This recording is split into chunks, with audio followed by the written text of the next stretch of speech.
Welcome to the Dose of Optimism, where I talk to the optimists in healthcare. My name is Omkar Kulkarni, and I work at one of the world's best children's hospitals, where I lead innovation. I started KidsX, which is a premier international startup accelerator for pediatric innovation. And over the years, I've met thousands of startups, investors, and innovators. Every one of them has a story, and every one of them is optimistic about the problems they're solving. On this podcast, you'll meet amazing people who will share their stories and what makes them optimistic about the future of healthcare. A little note before we get into this episode. This podcast is for informational purposes only. We are not offering medical advice, and we're not endorsing any products. Please talk to your own physician about your health or the health of your children. All right, let's get started. My first guest today is Juliette Hawa. Juliette Hawa is a pediatric physical therapist and an entrepreneur specializing in pelvic health, with nearly 2 decades of clinical experience at Children's Hospital Colorado. She has advanced expertise in areas such as biofeedback, urology, and developmental therapy. I hope you'll enjoy my interview with Juliette Hawa.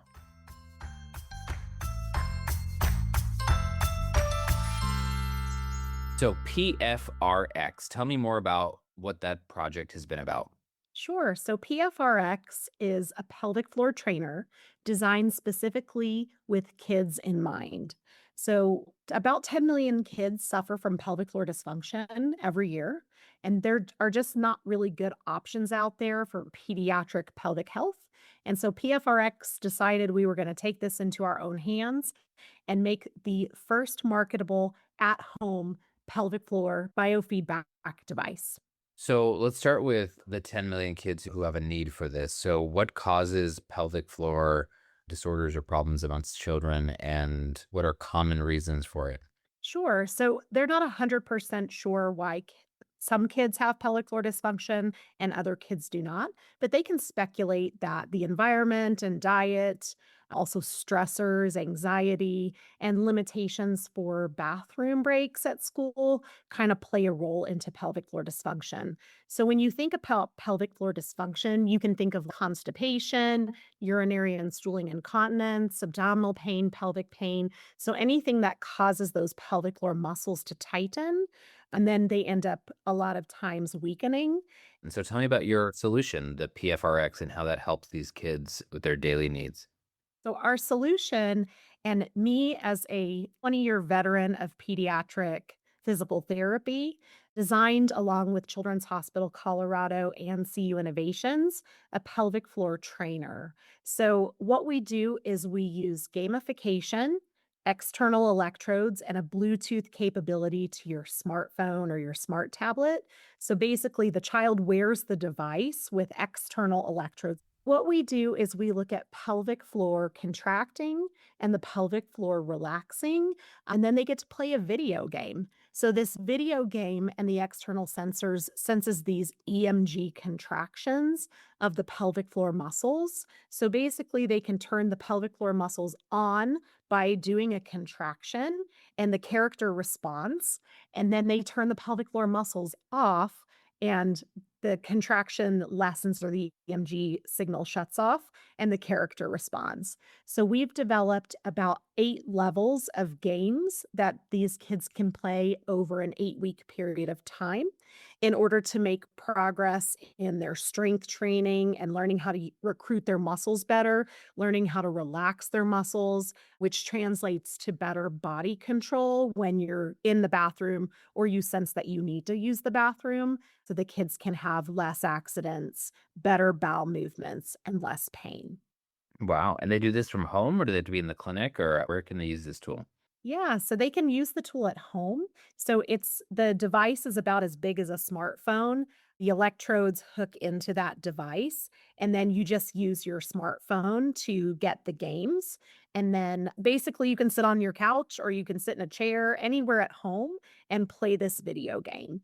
So this is designed after what a biofeedback device looks like in the clinic. And generally those biofeedback devices tend to be pretty big, or they're clinician tools, so they're not very user friendly to the child. So we've developed PFRX to be very easy to use, very user friendly and straightforward. So they know exactly what goals are expected of them on that given day. So we've been using the device about 5 to 7 times a week in our clinical trials to see where the best outcomes are gained. So we're saying 5 to 7 times a week for 8 weeks and checking in with your clinician during the time of use. Wow. So, is the outcome you're hoping for that these children use this device and they're able to then regain their ability? Yes, so the outcome is basically it's symptom based. So we're hoping for less urine accidents, less stooling accidents, better bowel movements overall. So the pelvic floor is a muscle that moves pressure in the body. And so if you can recruit this muscle group better, then you can have better elimination of your bowel and bladder. So that's what we're looking at is we're helping the kids gain better control of this pelvic floor muscle group. Remind me again, how old are these kids typically that are the target age for this app? Right now, we're targeting under 22. Generally speaking, about 5 years old is a good age to start and up to 22. But the reason we're targeting kids right now is because we are a children's hospital, and that's primarily who we treat. But really, anybody with a pelvic floor can use this device. Adults, children, men, whoever wants to try it can use it. But primarily, right now, we're marketing 5 to 22. Thank you so much for joining us today and telling us all about your great new PFRx. I think it's a very novel approach towards seemingly a really big problem with millions of kids to stand to benefit from this if and when you're successful. My next guest is Dika Vilic. Dika works in London at Guy's and St. Thomas's NHS Foundation Trust. It's one of the UK's leading academic health systems. She has a strong academic background. She's from the King's College of London, and she has deep expertise in health information technology and AI and how it can interface really well with hospital IT systems to deliver really innovative solutions. I hope you'll enjoy this interview with Dika.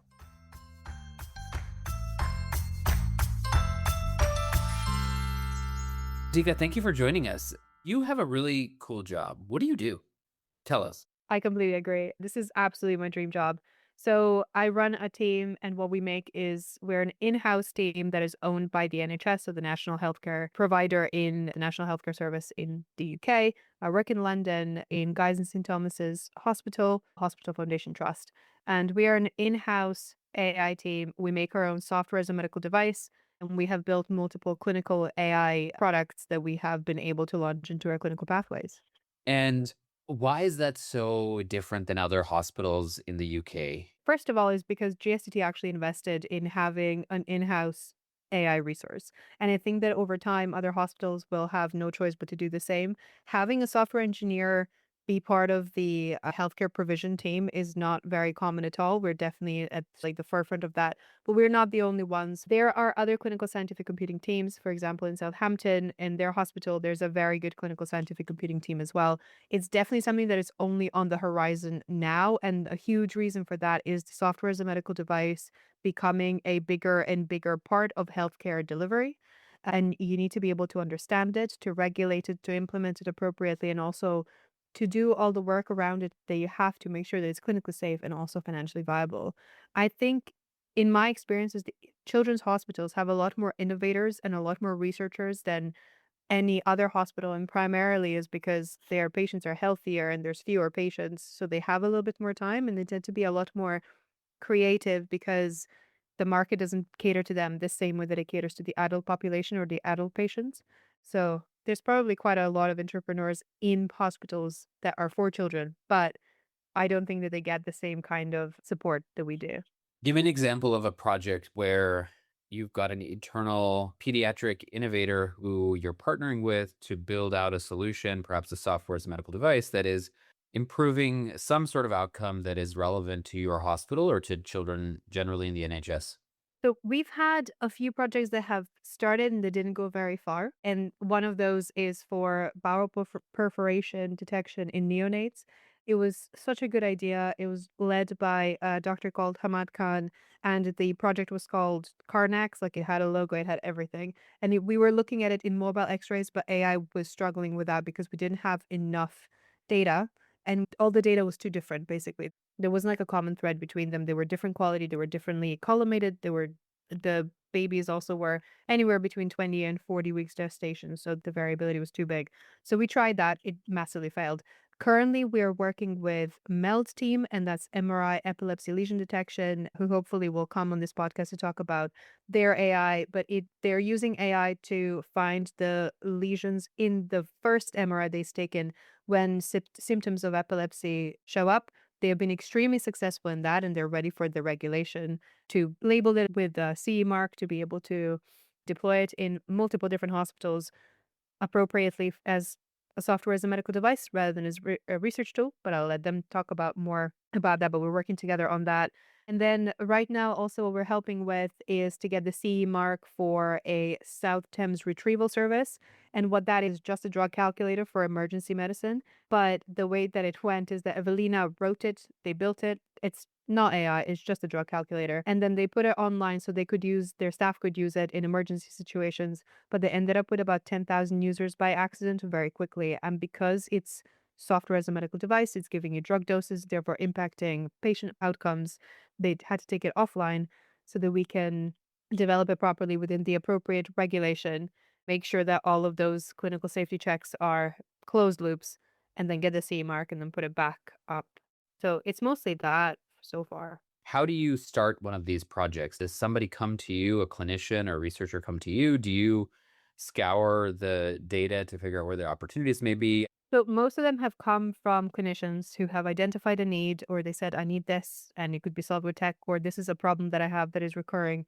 I need to solve it with tech. When people come to me without a project, I normally just ask, what is the part of your job that you hate the most that you would love to just be able to have somebody else do or have something else do it? Because most of the time people hate things that are repetitive, things that are boring, things that are happening a lot.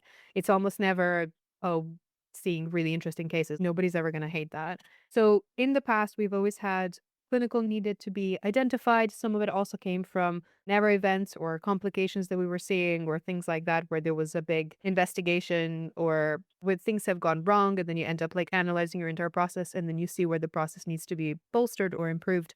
But in the future, I think we're going to be changing that more into us seeing a need and seeing an opportunity and then offering our services. And the reason for that is that a lot of the times when somebody comes with an unidentified need or a newly identified need rather, or a clinical problem, almost always it is not a technical solution that is needed. It's almost always a change management needed or more people needed and things like that. Or it's just the problem is complex or it's mismanaged and things like that. So I think we could be a lot more productive if we knew what our strengths were and we were offering it as a service. So I'm hoping that changes over time. But for now, it's very much clinicians come to us with ideas and then we see what we can do with them. You work with pediatric data and pediatric AI products and also with products designed around AI solutions for adults. Is there a difference? That is such a great question. The first thing that is always going to be different is that all of your pediatric populations are by de facto vulnerable populations. They are underrepresented. They have very little power of advocacy, and everything has to go through a proxy, usually their parents, not necessarily. The other thing is that the data is going to be always a lot more sparse and it's always going to be a lot more variable because we say pediatric, but we mean anywhere between just born to the age of 18. And then between 16 and 18, I think there's a bit of a gray area, and some services will move 17-year-olds to adult care and some won't, and it all depends. So that's another uncertainty. So a lot of the times people will say pediatric data is actually everybody under the age of 16 and not 18, which is also murky. But the biggest problem by far is that the data quality is always going to be a bit more questionable because if you're working with things like x-rays, you're not going to be working with a lot of CTs at all because most of the time you're not going to refer a child for a CT because of the radiation dose. And all of those images are going to be low quality. Also, if you have children and you're scanning them on something like an MRI, they will move. They will not necessarily be lying down completely still for 45 minutes. So the quality is a problem, the quantity is a problem, and the fact that your patient population is going to be much, much smaller. So to try to sell it to a higher up as to why you're spending a year improving something, it needs to have a really big impact. It can't just be something that is a very small, nice to have. Also, the market isn't serving the pediatric population, in my opinion, at all compared to how many products are coming out for adult population, which basically means that for teams like ours and similar teams who are trying to service pediatric populations don't have the market providing examples of what actually works and what doesn't work, while you have that in adult radiology. And my last guest today is Raj Amin. Raj is the CEO of Arcade Therapeutics. He's a tech entrepreneur with lots of experience building new products and companies that have scaled with positive social impact. He has previously co-founded 3 venture-backed companies.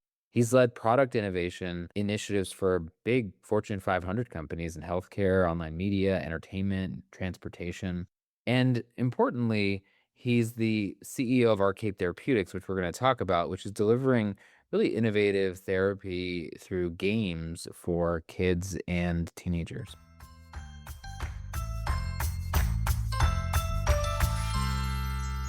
Tell me more about Arcade Therapeutics and what you guys are working on. Sure. Yeah. So Arcade Therapeutics is a therapeutic game company. We're developing clinical grade wellness products that act as interventions for mental health. We've based our interventions on real science. My co founder here is actually a neuroscientist named Dr. Tracy Dennis Tawari. And a lot of our early interventions are based upon her work with NIH funded studies around a process called attention bias modification, which is an attention training mechanism that's built into gameplay. So it's subconscious, so you don't really have to think about it. It's built into the game, and it allows us to engage patients, but also reduce anxiety symptoms. Can you give me an example of what that would look like? Yeah, sure. So, you may know that there's all kinds of different kinds of games.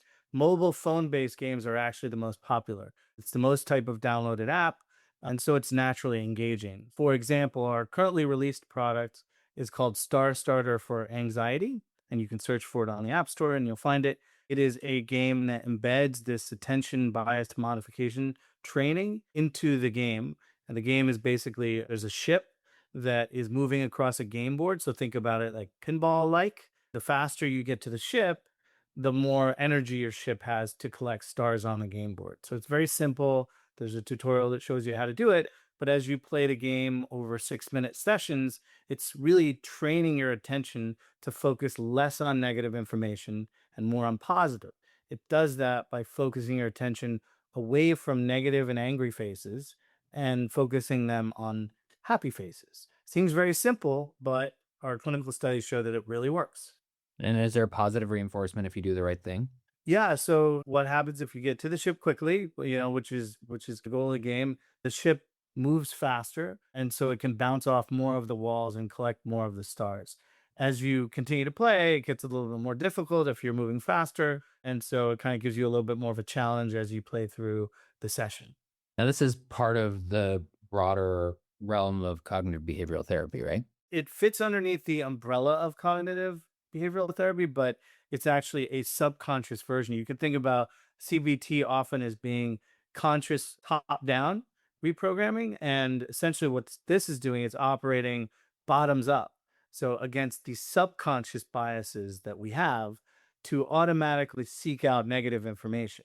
And so by changing that orientation against something called threat bias, what it does is it makes us more open and flexible. It increases what's called neuroplasticity, which allows us to see other paths that are available and get less stuck in negative thinking patterns. That's cool. And so this is early on designed to focus on kids with anxiety, right? Yeah, so it's kids, it's adults. We actually did our clinical studies initially for adults 18 to 65. We've tested with kids as well. Today it's available for kids 13 plus. Interestingly enough, some of our most enthusiastic users are actually moms of teenagers who really appreciate the gameplay and think about it often like a game they can play with the family. So what's next for you guys? Yeah, so a lot of what we're doing now is getting the product out in people's hands. So we've recently released a direct to consumer subscription model, just $4.99 a month right now for people to just get access to this offering. In addition, we're working with our healthcare partners and partners like universities to make it available more broadly through enterprises. So in those models, really being used often as a first line of defense to help triage and figure out who needs to be escalated so that the right resources can get to them. So yeah, we're excited with the new APA Labs badge to have that extra stamp of credibility, but the goal is now get it out in people's hands and keep adding features. And we've got more missions coming and that are built into the game and more exciting features. We're excited about that. And then also we have a depression version that's going through clinical trials now that is actually funded by an NIMH grant that is being implemented with University of Texas Austin, that clinical trial for a depression product that's based on a similar methodology but really tuned and optimized for depression. So we're really excited about that too. Rod, thanks for joining the show and excited to see this take off. All right, thank you for joining us for your dose of optimism. Make sure to check out our show notes to get more information about our guests and the work they're doing. Visit our podcast page on the KidsX website to join our podcast community and to learn more about pediatric innovation. Thank you to our sponsors and to our presenting partner, KidsX. Please subscribe wherever you get your podcasts, and remember, it takes a village to make sure our kids grow into healthy adults.